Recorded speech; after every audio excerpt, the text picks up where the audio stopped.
it's a Thursday. I was up late writing the Love Hate article, which should be up very soon on NBCSports.com, Rotoworld.com. I'm a company man. Kyron Williams, running back 6 for me this week. Some are saying you slept at NBC to finish the article. Some are saying. Like a head coach some in the are NFL saying, says the very facility. much so. Yeah, exactly. Yeah, under the booth at the cafeteria. Pretty much. Yeah, exactly. Just strange place to choose where to sleep at NBC. Just quickly, go try for Tony But Pollard. when I had to use the bathroom, it was your office. Just you know. Just you know, don't you worry. in there. Right. Is there not a bathroom in there? Jay's. Oops. All right. Well, then whatever. I still used it. I just like Jay.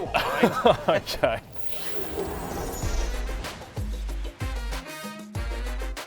Fantasy Football Happy Hour with Matthew Berry, served by Applebee's. Welcome to the Fantasy Football Happy Hour, and of course, a very happy Friday to you. I'm Connor Rogers alongside Jay Croucher, and somewhere out there in the world, hello, Matthew Berry.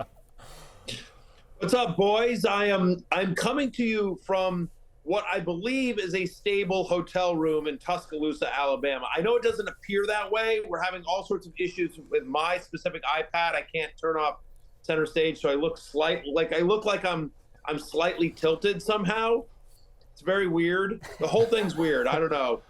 Matthew's actually coming to us from Brad Pitt's The Tree of Life dream sequence, where he looks like he's in between Tuscaloosa and the Genesis of Time. Looking very, very good, Matthew. Yeah. Thank you. I appreciate that. Yeah, it's anyway, roll Tide.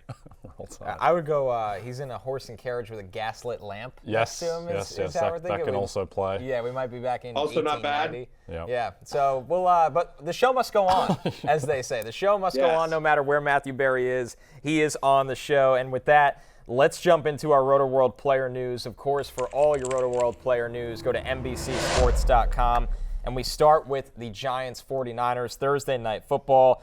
49ers end up winning big like we expected. The spread was around 10.5 points. The Niners win by 18 points. And I think the story, Jay, from a fantasy perspective, of course, is that Brandon Ayuk doesn't play. San Francisco's big three, other big three, they have big nights starting with Deebo Samuel. Yep, Deebo Samuel occasionally does remind us that in 2021 he was the second best wide receiver in football after Cooper Kupp, and when he does get the workload and the usage, he can still be an absolute monster. He cashed our plus 600, 100 plus receiving yards bet on DraftKings from yesterday, 12 targets. He could have had a bigger game, to be honest, but he forced 6 missed tackles. I don't think anyone else in the NFL has forced more than 5 all season across all games. So, yeah, he was the story and a reminder of exactly what he can do, Connor. Barry, and it wasn't just Deebo, although Deebo had a huge night. George Kittle catches 7 passes for 90 yards. Christian McCaffrey goes off for 85 yards rushing and, of course, gets the touchdown, adds in 5 receptions. I mean, the bottom line is, Barry, this offense is exactly who we thought they would be. Brock Purdy is supporting multiple players under Kyle Shanahan. I certainly don't think Kittle's game would have been as big without Brandon Ayuk, but traditionally, like, the Giants struggle, and the fact of the matter is George Kittle targeted on 26% of his routes. Pretty good number here. And so without Ayuk, yeah, I'm with you. I mean, I don't know that there's much to say here. Like, Kittle's a top 5 fantasy tight end. I think there's going to be good weeks and bad weeks. He certainly was better than Darren Waller in this one. We'll get to the Giants in a second, but yeah, I mean, he was good. We expect him to be good. I think what we said on the show yesterday was you're starting Kittle, you're starting Deebo, you're starting all these guys, and Brock Purdy was on the love list for a reason. His first 300-yard game, and as always, 2 touchdowns. All is well if you started your 49ers this week in fantasy. All is not well if you had to start anyone, it seems like, from the New York Giants, Jay. Daniel Jones, sure, 22 of 32. A lot of quick game in Brian Daboll's offense to keep that San Francisco pass rush off balance. Only 137 passing yards, no touchdowns through the air. He does throw the interception. That was a prop bet Barry gave out when we did our best bets for Thursday Night Football. That cashed. And, Jay, you even said it when we did our preview of this game. Don't expect much from the backfield despite no Saquon Barkley. Yeah, I mean, Matt Breida played almost all the snaps and got 4 carries because of just how insane the game script was against the Giants. I mean, here's the thing. I don't think Daniel Jones played that badly. I don't think he never had a chance. Not much to work with. Yeah, with the offensive line up against Nick Bosa, who got his first sack of the season. Daniel Jones, he just never had a prayer. Couldn't even really get the space out to run for his life because his life was over so quickly as the pass rush came in on him. Just quickly, on Brock Purdy, I think there's the idea that, Brock Purdy is a game manager, a kind of Trent Dilfer type. They let him go to work in this offense. This is not a super conservative offense. They let him throw on 2nd and short, on 3rd and short, instead of just running the ball. I mean, he threw the ball 37 times in what was effectively a blowout. So he's a guy who I think is going to be a viable fantasy starter a lot of weeks, Connor. So coming off that, Barry, I'll ask you, do we see maybe a higher ceiling for Brock Purdy than maybe we anticipated over the summer now that Kyle Shanahan has given him the keys and says, listen, I have no problem having you drop back and push the ball down the field a little bit to all these weapons? Yeah, there was a couple of concerns about Brock Purdy from a fantasy perspective coming into the season. One was, would he keep the job all year, right? You have Sam Darnold there. You have Trey Lance, who has a lot of draft capital. The fact is Brock Purdy doesn't run as well. And so even if he, quote, kept the job all year, were they going to let him throw, or is it going to be more of a game manager type role? This is a guy that was the literally last pick in the NFL draft last year. And so, and we've seen previous quarterbacks under Kyle Shanahan be a little bit more game managery ish, if you will, Jimmy Garoppolo being the most recent example. But I'm with Jay here. 37 times he dropped back, and if you watch the game, some of those throws, like the first touchdown was a little bit of a prayer. Just, I'm going to throw it up and let the rookie make a play.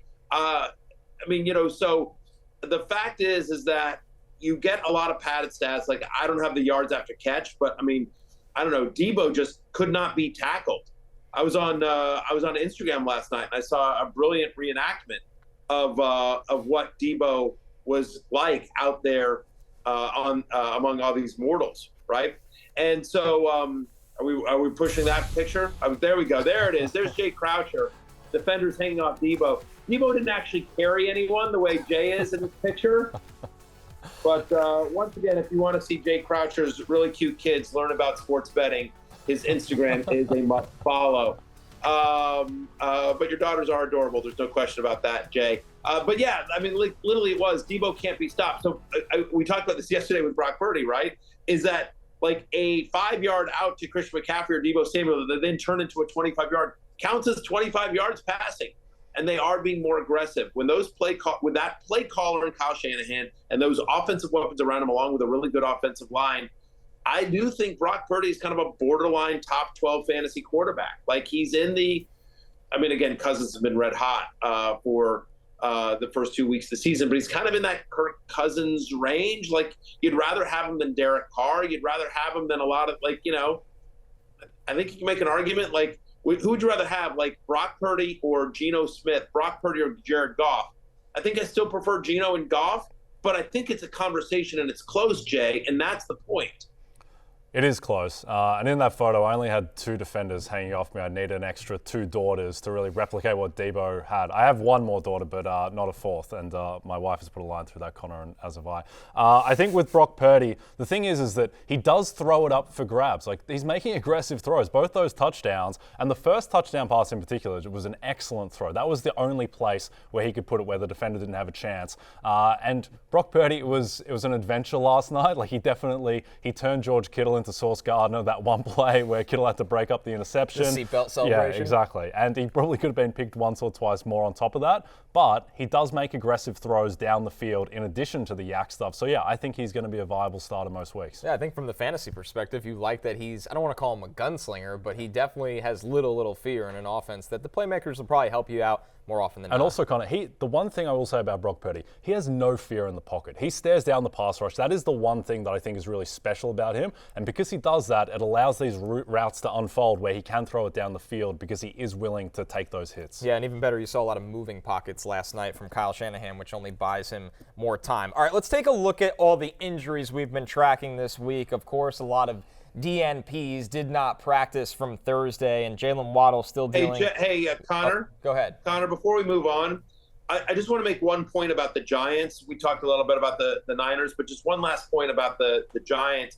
Listen, it was a lost game for them. I understand if you're a Darren Waller manager, you're going to be very frustrated. I still believe in Darren Waller. They tried to get him the ball. They absolutely tried to get him the ball, and I think they'll have more success against teams that aren't as good as the 49ers. They play Seattle next week, and that's a defense. They'll have 10 days to prepare for the Seahawks next week. And I also think, again, we said, hey, avoid this backfield, and I think that's still the right advice.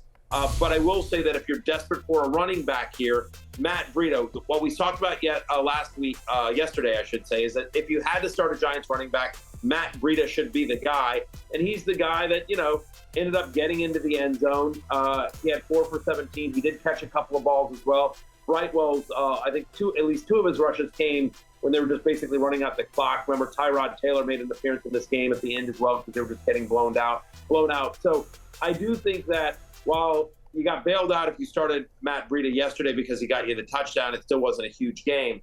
I do think better days are ahead because we've heard news that Taylor Rooks from Amazon Prime and Bleacher Report reporting that Saquon Barkley has a high ankle sprain, which makes you think this 3-week timeline is, probably pretty accurate for anyone that thought, oh, maybe Saquon's coming back because he was, quote, close to playing, according to Brian Daboll. It feels like it is a high ankle sprain. And so knowing that Breida's going to be the guy for at least the next couple of weeks, I think there's some low-end RB2 value there now that the schedule gets easier. Seattle is a team that I think the Giants will be able to run on.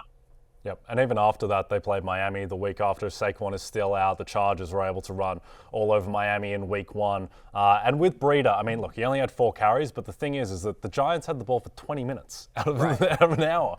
Short week on the West Coast. They ran 46 plays all night. They just never had the ball at all. And in the first half, when it was a game, Matt Breida played 21 of the 24 snaps. So he is clearly the guy. Like, if you're just looking at the box score, it looks like Brightwell, it was even, but it wasn't. Brightwell got a couple carries at the end. Yeah, and that's Daboll's guy. Daboll had him in Buffalo. Daboll brings him to the Giants. It's the Matt Breida show for the Giants until Saquon gets right. And high ankle, that's not what you want to hear. That's something that absolutely lingers. Sir. All right, so more on injury news here.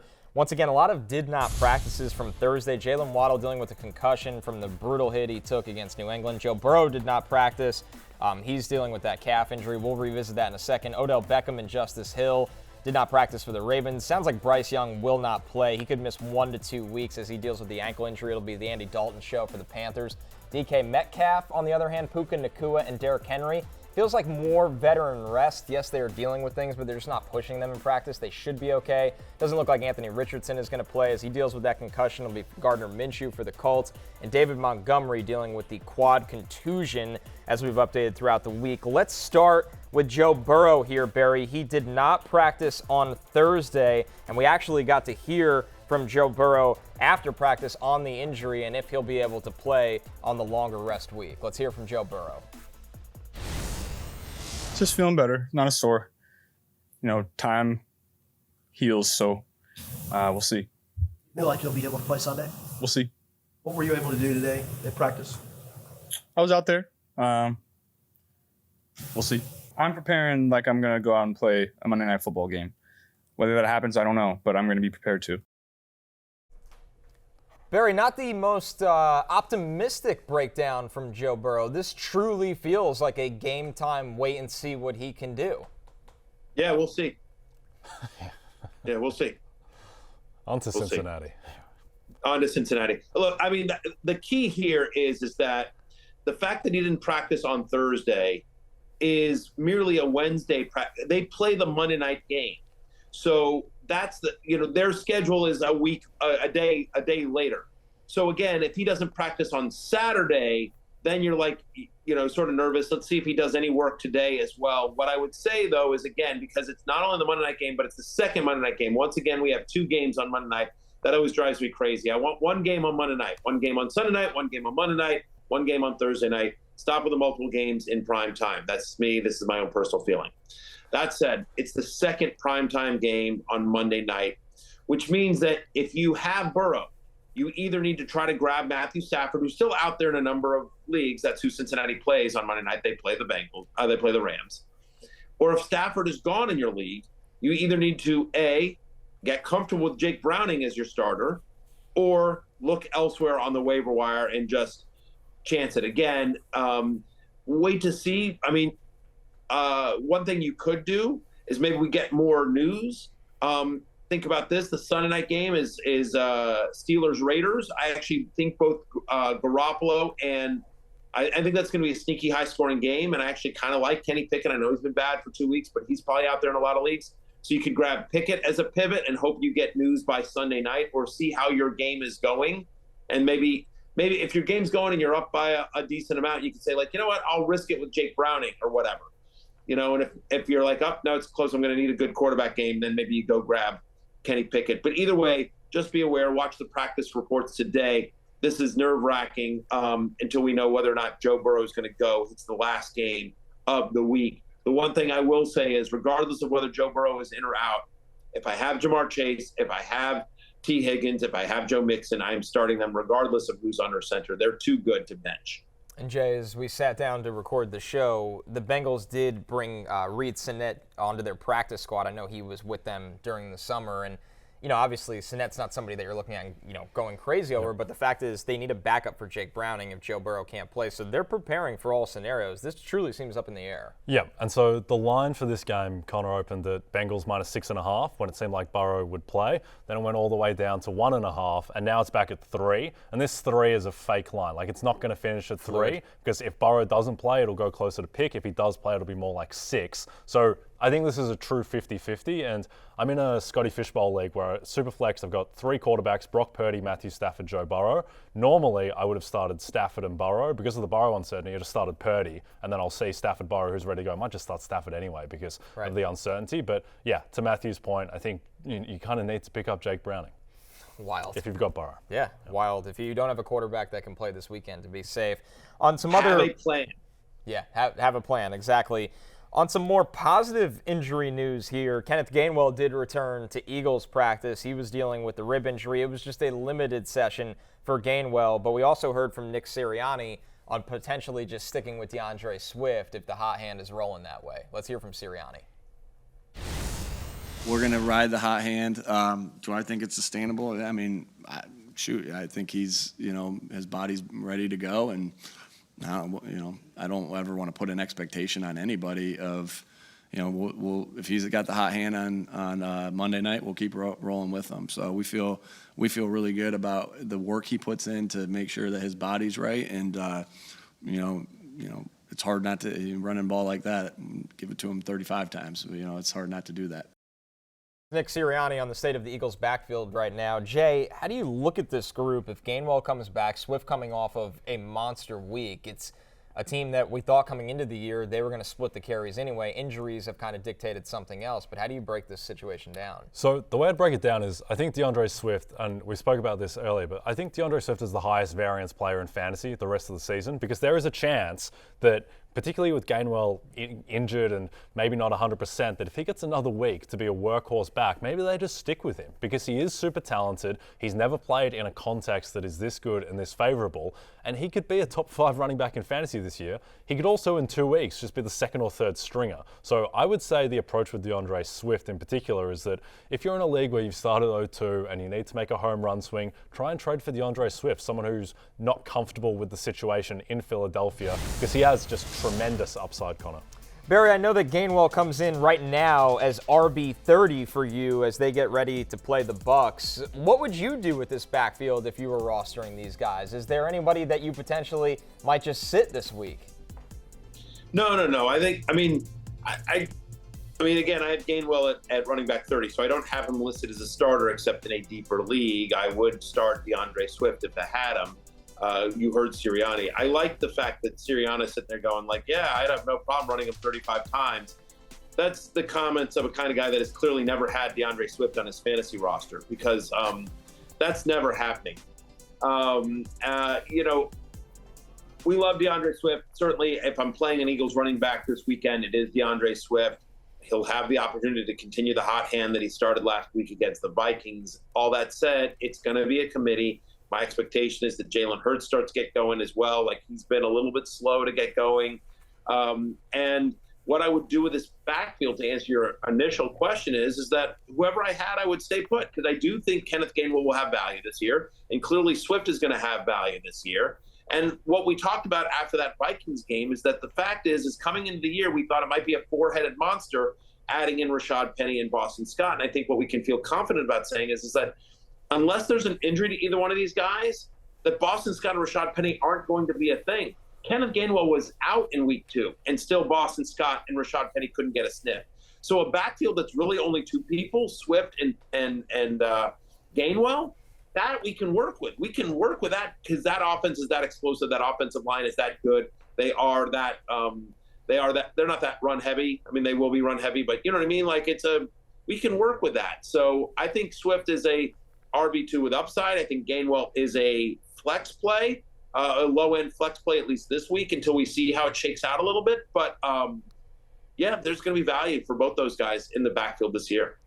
Jay, another backfield getting healthy. Aaron Jones returned to practice for Green Bay on Thursday. He was limited right now, and he's been dealing with this hamstring injury that I think at first kind of came out of nowhere. We didn't know how long he'd be out. He ends up missing some time. Obviously, a team that has no problem going back to A.J. Dillon. But the kind of juice that Jones brings to this backfield and how important he is to fantasy rosters right now, him playing in any capacity would be huge. Yeah, and if Aaron Jones is good to go, you've just got to fire him up and start him in every league. The Packers are 1.5-point favorites over the Saints. He's Aaron Jones. He just has to play. If for some reason he doesn't play, A.J. Dillon, who I think would have disappointed people last week given that he was only 15 for 55, only had the one reception, didn't get in the end zone.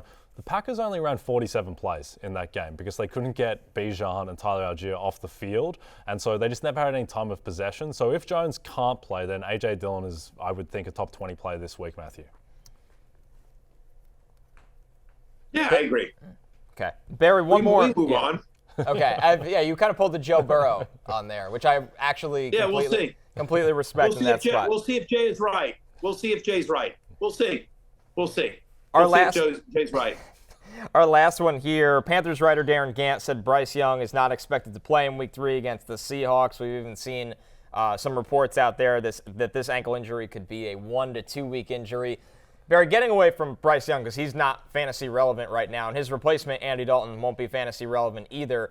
But Andy Dalton coming into this team playing under center, how does that impact maybe Adam Thielen, Hayden Hurst? It doesn't feel like the offense gets worse with Andy Dalton taking over at this moment. I think it gets better fantasy-wise. Again, Bryce Young's the future, and you understand I'm in Tuscaloosa, Alabama, where Bryce Young drinks for free anytime he wants to, right? So, Bryce Young is God here, and rightfully so.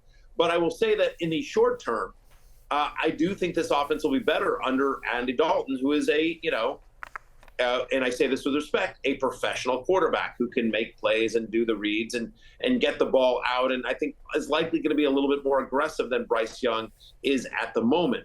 I think it's good news for Adam Thielen. I think it's good news for Hayden Hurst, and I do think it's good news for Jonathan Mingo, who I think is somebody players should go out and grab and stash.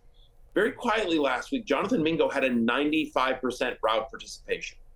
Now, again, it didn't totally show up in the fantasy box score, but the fact of the matter is that if he's out there on that many routes, he's the future in Carolina, not Adam Thielen.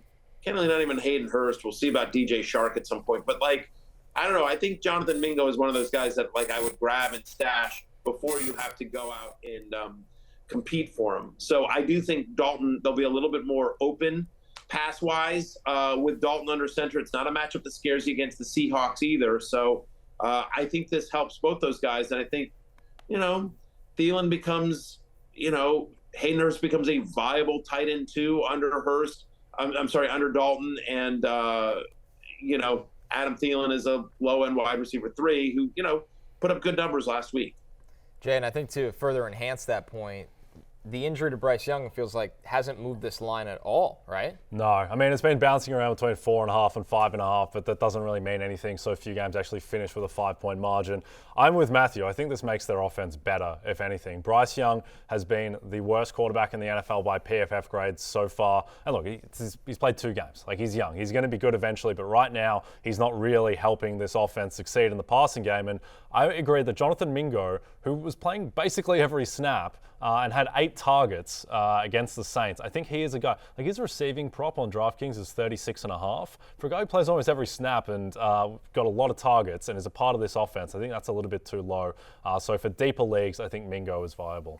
The toughest competition of the year is here. The biggest talents in men's rugby take the stage as 20 countries compete for 20 days of heart-pounding, hard-hitting action at the Rugby World Cup. Watch every match live on Peacock all the way through the final on October 28th, with games also available on CNBC. And, of course, somebody always drinks free here at the Happy Hour Bar, and it is absolutely the Collingwood Magpies. Jay, your boys are off to a championship. Yes, we won the equivalent of the NFC title game this morning, Connor. There we go. Called a preliminary final in AFL speak. But Matthew called the Greater Western Sydney cover, but the Pies won and they're in the grand final. Very happy. Normally when I'm sweating stuff, it's for gambling. It's good to kind of have just a more reasonable, kind of wholesome sweat, just cheering for my team, Connor. What time did you have to wake up to watch this? It was 5:50 a.m. and let me tell you, one worse. of the worst things about following an Australian football team is that the games overlap with getting your kids ready for school in the morning. So it wasn't an idea. It wasn't a great display of parenting by myself this morning, but it was a great display of football from the Collingwood Magpies.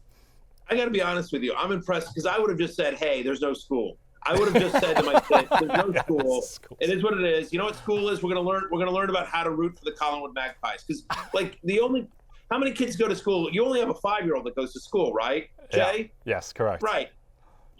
What's she going to learn? She's not going to learn anything. She's going to learn not to eat paste. Whatever. You can teach her that on the weekend. Like, seriously. Like, she's 5. She can miss a day. Yeah, This is true. important. You got a chance to go to the finals. Yeah, I believe there is a Jewish holiday on Monday, and I'm not Jewish, but we could have said we're Jewish and the holiday is Friday today, and we could have just all stayed home. But alas, learning our point for next time. It is Yom Kippur. It is Yom Kippur on Monday. It is the Day of Atonement, and I will be in studio, even though I'm Jewish. I will be in studio atoning for probably a handful of bad calls this weekend. I'm sure handful of that things. haven't come yet. Yeah.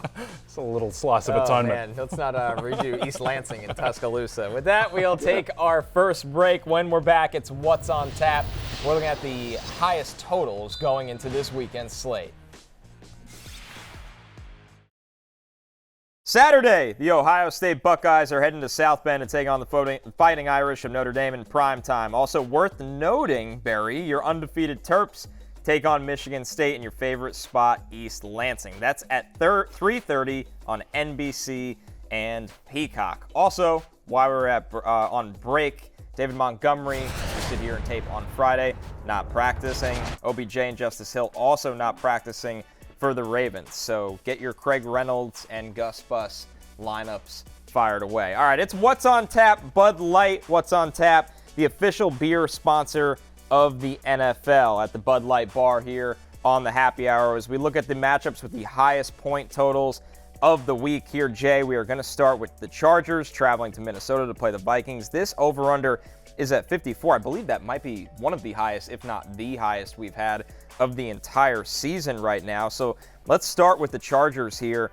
How about a confidence level check in Josh Kelley? After a little bit of a disappointment last week, and yes, he ran into a buzzsaw. No Austin Eckler, though, so we know the volume will be there for Josh Kelley. Yeah, certainly a lot higher confidence level than last week going up against the Titans. This Vikings run defense against Philadelphia looked like the 22 Houston Texans, Connor. So I think that Josh Kelley, I would be firing him up in almost every league, just given that the total is 6 points higher than any other game on the board and the favorable matchup against the Vikings defense. Barry, staying with this offense and the Chargers, quiet start for Quentin Johnston, their first-round pick at wide receiver. He's only played fewer than 30% of their snaps in both their games this season. Is Quentin Johnston still a guy you're interested in stashing on a fantasy roster?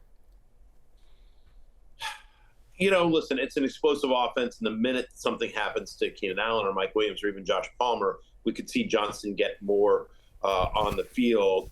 I don't mind dropping him right now if you have a need. I wouldn't drop him just to drop him, but if you have a need, I don't mind it because I don't think anyone's picking him up anytime soon. So if you start seeing his route participation, you start seeing some targets increase, maybe he's playing more snaps, then you can maybe pick him up and stash him because we have seen a lot of rookies start slow, not do anything, and then second half of the year, his rookie wide receivers especially, really, kind of go off. But it doesn't look like that's in the cards anytime soon for Quentin Johnston, given how well the Chargers' skill players are playing. That's not really a chance for him to get on the field. So I don't mind dropping him. I wouldn't drop him just to drop him, but again, if there's somebody better, like I would tell you this, I would drop him for Jonathan Mingo, just to give you an example of somebody that's probably also out there in your league. Jay, when you look at the struggles of this Chargers defense, and it's been really, really rough for Brandon Staley, but the confidence in Justin Herbert, does that give you some optimism for later on for Quentin Johnston at least? I mean, I think you look at him, it's not quite the same thing, but you look at him the same way you look at like Tajay Spears or Tank Bigsby. Like it's looking like he's only going to provide value if a Chargers wide receiver goes down. And even then, there's no guarantee. Like we know Tajay Spears would become a huge fantasy weapon if Derrick Henry was out. We don't necessarily know that about Quentin Johnson, but at least there is upside there. And look, Keenan Allen and Mike Williams, they do tend to get hurt. So there is a chance that he provides value. But yeah, I wouldn't be hanging on to him if there are better options on the waiver wire. On the Minnesota side of things in this game, different story for their first-round rookie wide receiver. They've leaned on Jordan Addison. Jordan Addison averaging over 16 points in fantasy through the first 2 weeks. He's been helped by simply getting in the end zone both weeks, Jay.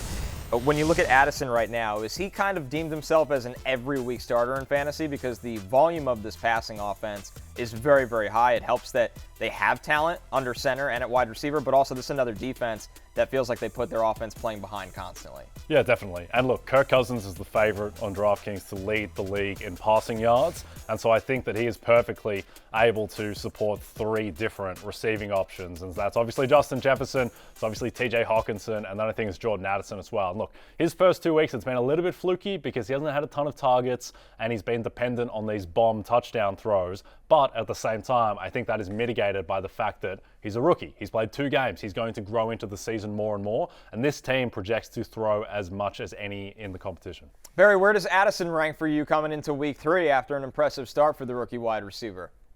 Yeah, I'm at wide receiver 34, and I certainly could be too low.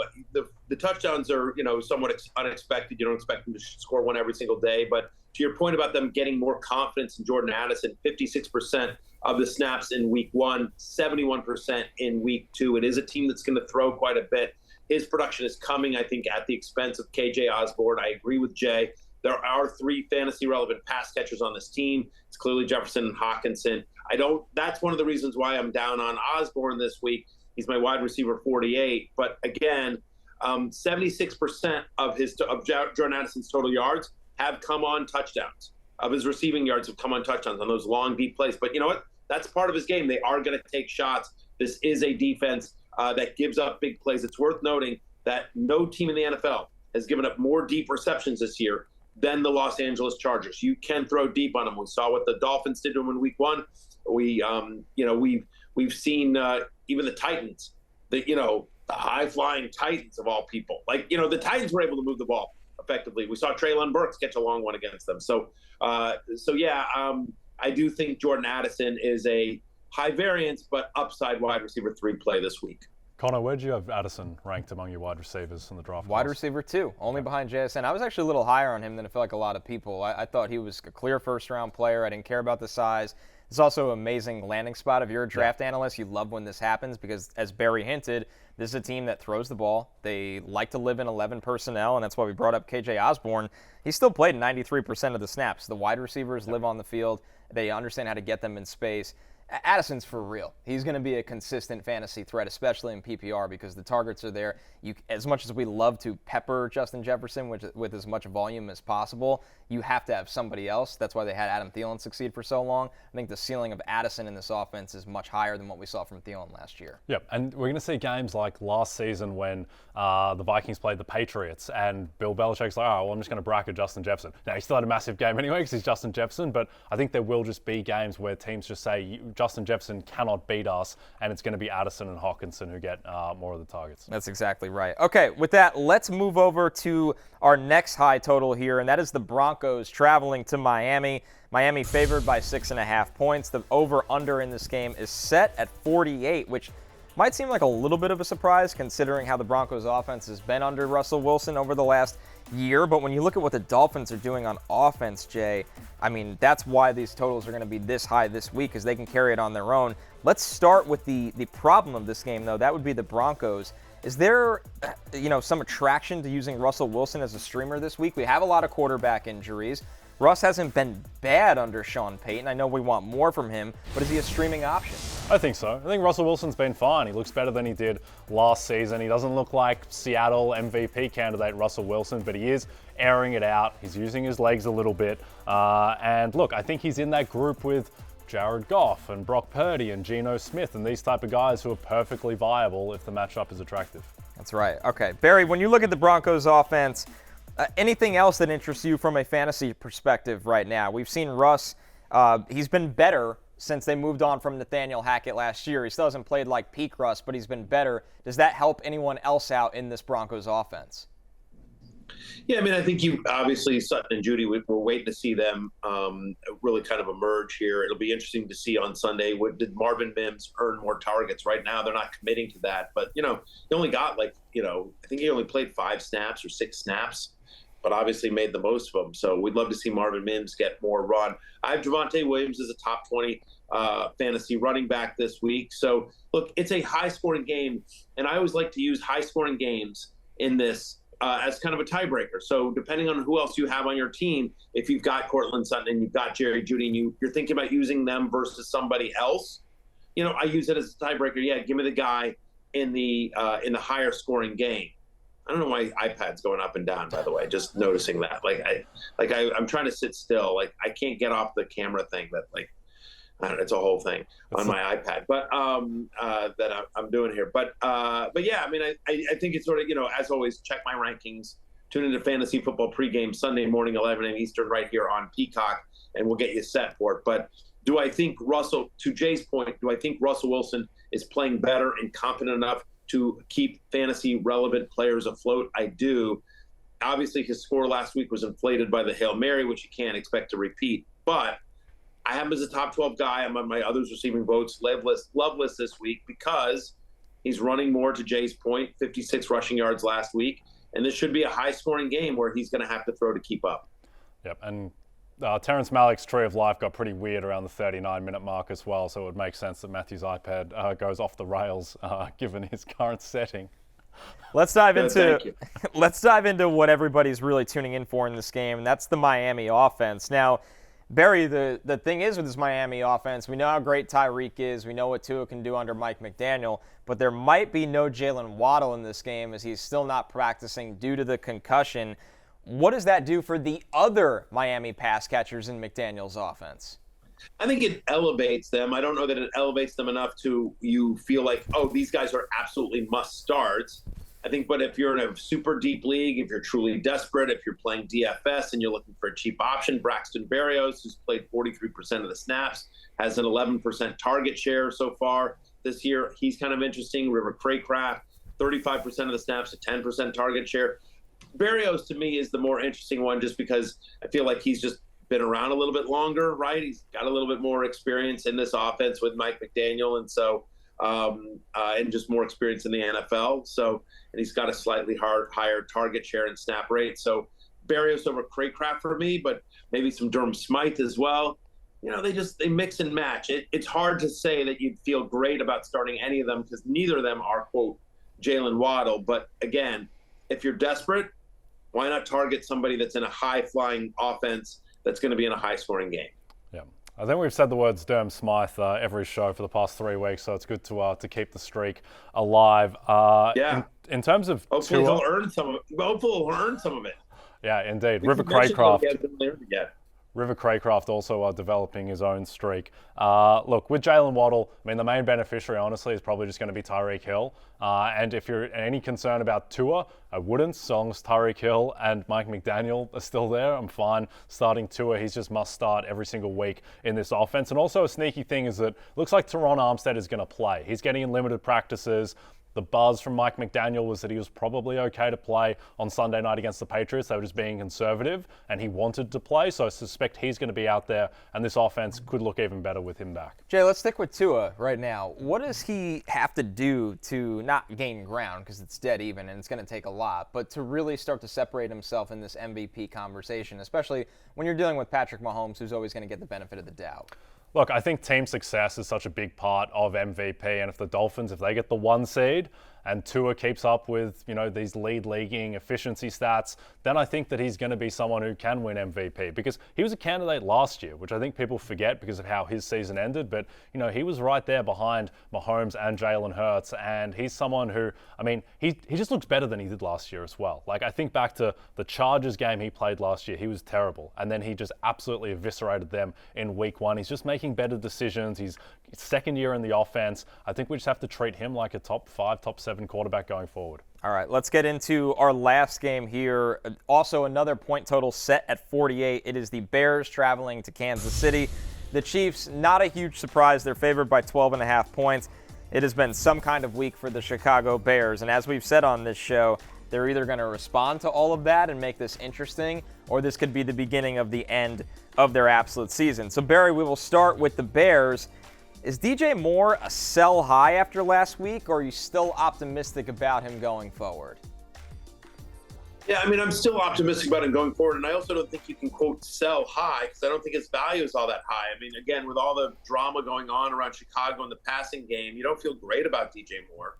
So I'm hanging tough on him because I think the upside of DJ Moore, being a number 1 wide receiver for an offense that we hope gets a lot better, and just knowing his skill set and how he's been able to produce with bad quarterbacks throughout his career, I think the upside there is much greater than whatever you'll get on the trade market for DJ Moore right now. So I would hang tough with DJ Moore. And you're starting him against the Chiefs. It's worth noting that Kansas City has allowed the 5th most targets to wide receivers through 2 games. So, again, as 12.5-point dogs, the Bears should be throwing early and often against KC.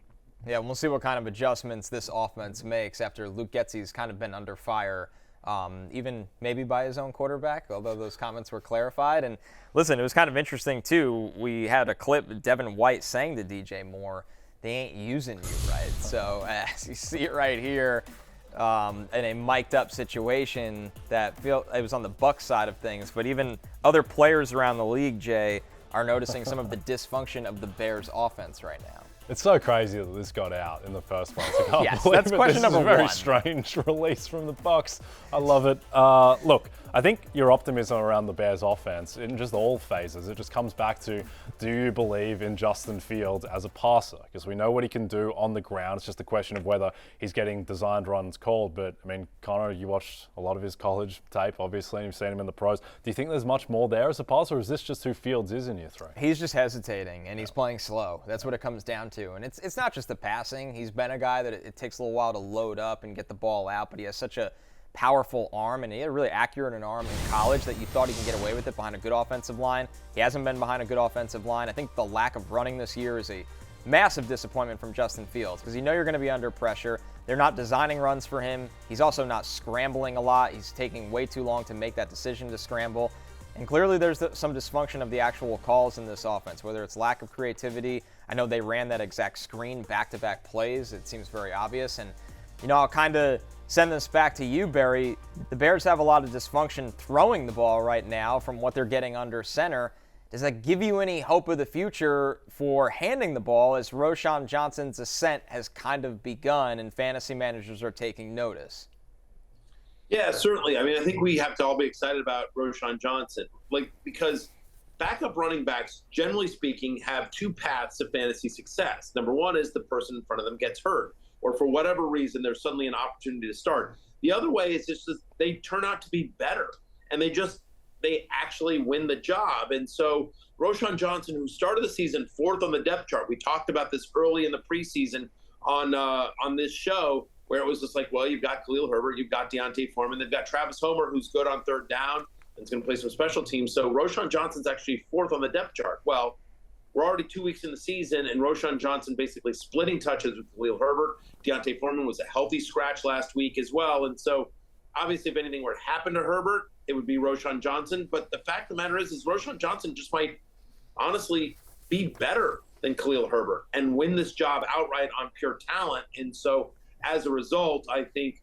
Roschon Johnson is an interesting guy this week, but certainly somebody that needs to be rostered in a lot more leagues, because I do think as the season goes on, they're going to lean on Johnson more and more. Jay, let's jump into the Kansas City side here. And figuring out this wide receiver group has not only been tough for the Chiefs, it's been tough for everybody in fantasy as well. And you have Kadarius Toney there, who did not practice on Wednesday and Thursday. He's now dealing with a toe issue. It feels like, unfortunately, it's always something with Kadarius Toney. Sky Moore has not gotten off to the start that we all hope for, although there's some optimism in recent weeks or in recent days. Is there any Chiefs wide receiver that you feel okay starting at this point? Not that I feel great about. I think Justin Watson is the best receiver on their team at the moment, which is crazy given that this team is literally the favorite to win the Super Bowl with Justin Watson as wide receiver 1.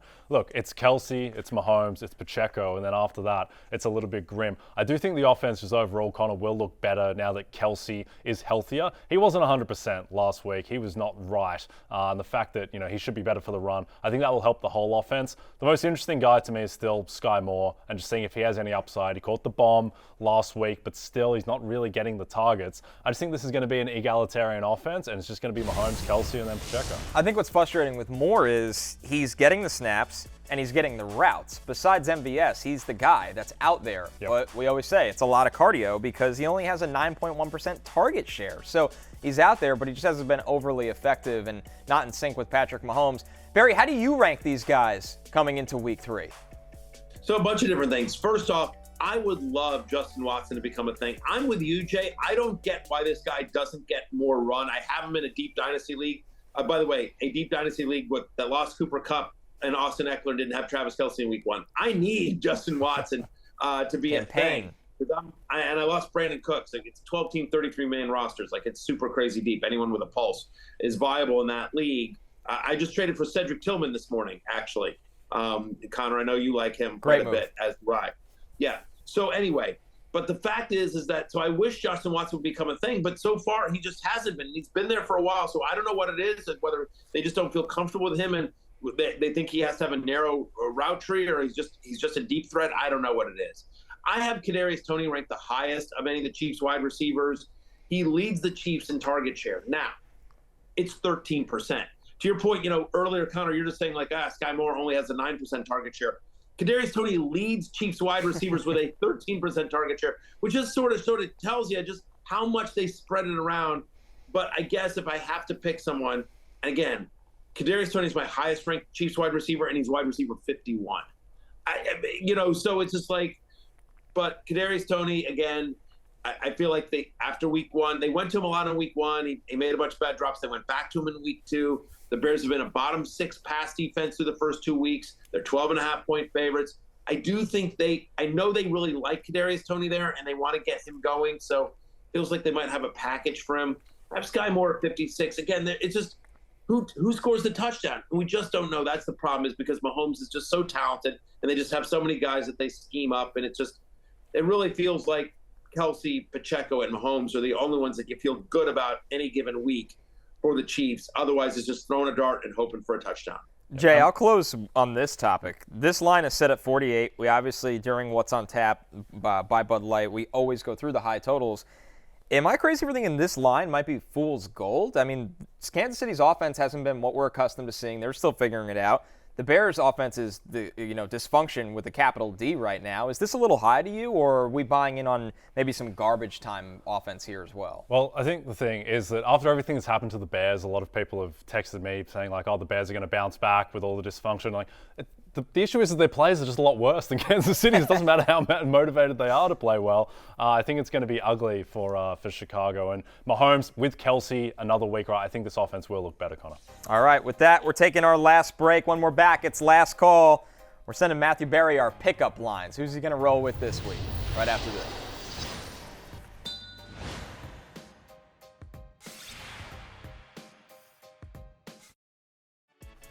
DraftKings Sportsbook is an official sports betting partner of the NFL. New customers can bet $5 and get $200 in bonus bets instantly. Download the app and use promo code Berry when you sign up. DraftKings Sportsbook. The crown is yours.